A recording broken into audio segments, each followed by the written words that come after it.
C'est pourquoi vous devez fréquenter des gens qui sont moins âgés, qui font des grandes choses. C'est parmi les personnes qui réveillent dans la vie. Quand tu vois un papa là de 70 ans qui est distrait dans la vie, ça t'encourage parce que tu as 40 ans.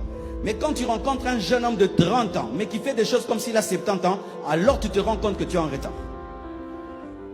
Un pasteur nigérian rencontre un jour un pasteur américain. Et le pasteur américain lui dit, « Ah papa, tu as combien d'années dans le ministère ?» Et lui, il était fier de dire ses années dans le ministère. Je crois qu'il avait dit 30 ans ou 40 ans dans le ministère. Ah, et puis il lui dit, « Oh, 40 ans dans le ministère, c'est sûr que tu as déjà une école, c'est sûr que tu as déjà construit pour Dieu, tu as déjà des universités. Parce que moi, tu sais, j'ai 15 ans, mais j'ai déjà une école, j'ai une... » Papa n'a pas sami Bouma. Tu sais qu'il y a des jeunes de ton âge qui ont une entreprise. Hein? Tu sais qu'il y a des jeunes de ton âge qui ont déjà écrit 10 livres. Hein? Tu sais qu'il y a des jeunes de ton âge qui ont déjà 3 enfants. Tu sais qu'il y a des jeunes de ton âge qui, quand tu causes avec eux, c'est comme s'ils ont 80 ans. Pendant que toi, tu passes tes journées du matin au soir en train de pulcher la vie des autres, de regarder tout le temps le foot, tout le temps le foot. Il y a des jeunes comme toi qui ont un master, qui ont 2 masters, qui ont 3 masters, qui donnent cours à l'université. Des jeunes comme toi. C'est pourquoi ne côtoyez pas les médiocres. Ils ne donnent pas l'accélération et la vitesse. Ne côtoie pas des gens qui foutent rien de leur vie. Ça n'énerve pas. Côtoyez des gens qui énervent. Quand tu vois ce qu'il fait et comment est-ce qu'il emploie son temps, tu dis je suis un distrait et tu changes de vie. Montre-moi qui tu côtoies. Je vais te dire où tu vas finir. C'est pourquoi je bénis Dieu tous les jours pour l'équipe dans laquelle je travaille, les hommes de Dieu avec qui je travaille. Frère, tu n'as pas le temps d'être distrait. Chaque année, ils sortent des livres. Chaque année, ils sortent des livres. Tu dois sortir aussi des livres, pas par compétition, par inspiration. Mais il y a des gens, 50 ans de ministère, à ta livre, mon rotabota. Ah oui, frère, vous appréciez tous en temps la vie.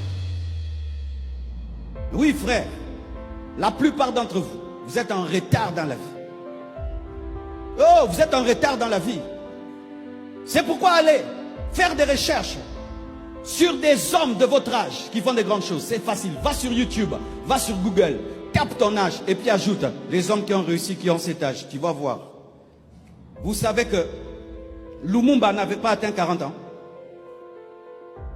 Mais regarde quand tu le vois, tu lui donnerais 50 ans. Lumumba n'avait pas 40 ans. Mais regarde comme il est entré dans l'histoire du Congo. Martin Luther King n'avait pas 40 ans. Martin Luther King n'avait pas 40 ans. Et regarde, tu as 40 ans. La journée que tu as eue aujourd'hui, c'est la journée de quelqu'un qui a 40 ans.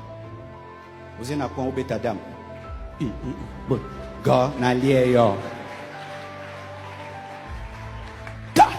J'ai des 6. 6, 5, 3. Na côté c'est moi na Tongandago.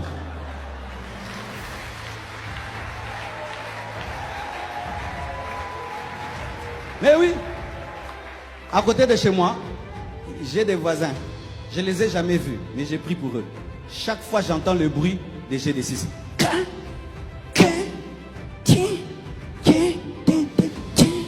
Sans prophétie. Je m'arrête là. On marche, Bassalo marche. Marche à ma voisin.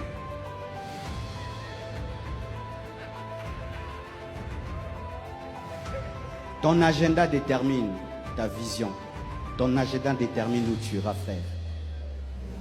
Dans 2 ans, je dois avoir un master. Dans 2 ans, je dois parler en anglais. J'ai commencé à étudier l'anglais parce que dans 2 ans, je dois prêcher. Si je n'avais pas le projet dans 2 ans de prêcher en anglais, je n'allais pas apprendre. Je commence à apprendre aujourd'hui l'anglais parce que dans 2 ans, je dois. C'est le projet, le programme qui te motive et qui te réveille. Dans 2 ans, je dois avoir un master et j'étudie, malgré que je prêche, malgré qu'il y a la communauté, malgré qu'il y a tout ça. Comme j'ai un projet, je dois trouver les temps du projet. Les hommes sans projet ne vont nulle part. Écrivez ça. N'aie pas ça dans ta tête. Écris ça. J'ai écrit quelque part, fin de cette année, l'église Compassion, 15 000 membres. Chaque fois que je passe là, ça revient. 15 000, 15 000. Et je prie, je prie, je prie, je prie.